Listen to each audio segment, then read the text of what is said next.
All right, well, if you want to enjoy a Saskatchewan winter pastime for free this weekend, February 18th through 20th is free ice fishing weekend. That means you don't need a license to fish on any of Saskatchewan's public waters. And joining me to talk all about it is our fishing expert, Jason Matity. Thanks for being here this morning. You're welcome. Thanks for having me. What are the first things we need to know when we venture out there?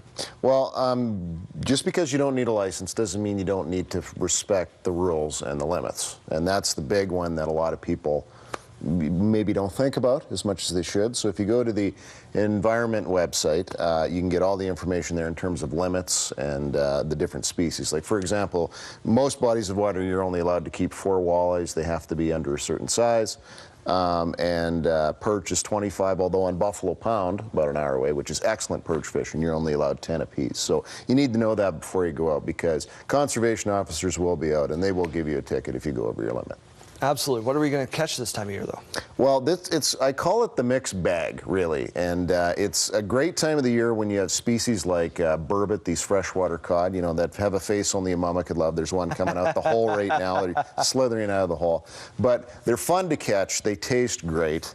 And they're actually one of the few that are giving it up right now. You know, they bite kind of midwinter. Everything else can be a little finicky. The pike will go from time to time, but the perch and the walleyes will bite, but sometimes you have to work a little harder for them and go really, really small, like with the lure that actually you have.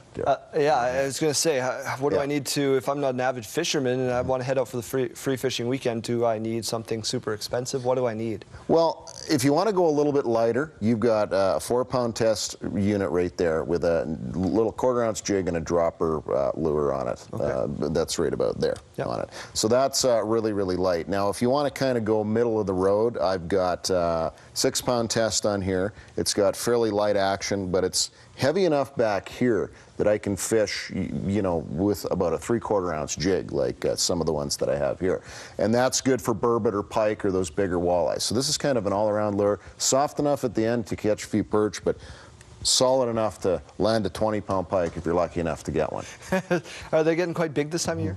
Well, they get bigger and bigger towards spring. That's when those big female fish get ready to spawn. And just wanted to, you know, talk a little bit about what I have on the table here as well. And yeah, you didn't bring a 5 diamonds for me today, which is always frustrating for me because that's what I love. Yes, I did. There's one right on the end here. That is, in fact, a Len Thompson. Okay, different paints. Yeah, and of course our usual suspects is what I call them with our lure family here. We've got as they say, the Len Thompson on the end here, of course, which is a good one. We've got the Real Bait Plain Jane spoon with the dropper. We've got various jig sizes from 1/4-ounce all the way up to 3/4-ounce that those burbot really like. And we've also got a tip up here, which, you know, the spring flag goes up, boom, when you got a fish on, put a big bait on the end, and that catches really, really big pike at this time of year, as well as some burbot as well. Looks like you're going with weight, but also with a little bit of color as well. Yeah, I mean, it a lot of times is about the action, because jigs tend to be horizontal presentation, spoons tend to be vertical, and those are your main categories of lures, if you will, at this time of year. Right. Some days they want one, some days they want the other. You can never really tell till you get out there. And you're out there with pretty thick ice this time of year? I mean, the temperatures are warmer this week. Yeah, and you know, obviously keep in mind, stay away from the current areas with warmer temperatures. I mean, we've had some pretty cold snaps this winter, so the ice is generally, you know, I would say 60 centimeters plus in most areas. Okay. So you should be fine, but obviously always check before you go out. Absolutely. If you want any more information, where do they go? You can go to Getfishing.ca and see all of our instructional videos there 24/7 anywhere on planet Earth. And go to the environment website if you need a few tips on the regulations. Free fishing weekend coming up. All the tips and tricks you need to know. Our fishing expert, Jason Matity.